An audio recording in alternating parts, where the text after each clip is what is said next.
მერე უკვე 1999 წელს უკვე გერმანიაში ბავარიის ავტოშოუზე წარადგინეს უკვე დასრულებული ვერსია, რომელიც უკვე უნდა გამოსულიყო. პროტოტიპად გააკეთეს. ის იყო პროტოტიპი Z7. ხო.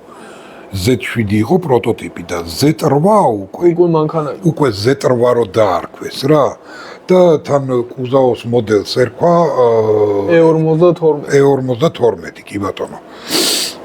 უკვე აი ეს რაც ჩამოთვალე რა, ის განს ყველაფერი ეგენი უფრო დახვეწეს, დაუმატეს აი ესენი ხო. ეგ ისე რა. უსაფრთხოების ის არის რა ესა. ხო. აი ეს მაინტერესებდა ეგ სხვა მანქანები. ხო ეს სილამაზისთვის არ არის, ეს არის აი მანქანა რო გადაბრუნდეს, ხო? მაგაზის მძღოლი და მგზავრი რო დაიცვას. აი ეს იცავს.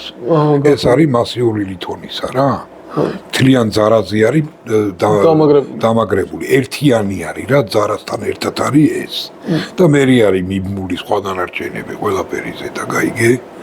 და ეს ყველაფერი არის უსაფრთხოების გამო. ის რომ მოხსნეს, ხო, რომ გააუქმეს და გაასწორეს ეს ადგილი, დაამატეს ესენი. ხო, პლუს მყარი სახურავითაც ხო გამოდიოდა ეს ვერსია. იმას ჰქონდა როგორი ფორმისა, იცი, აი ესეთი ფორმისა იყო იმ Z0-შიც. ამისი უკვე სწორი იყო. სწორი ფორმა. ხო, ის კოპები და აკლემის კუზები ვითა ჰქონდა რა და ამისი სწორი არის. აი ეგეთი განსხვავებებით.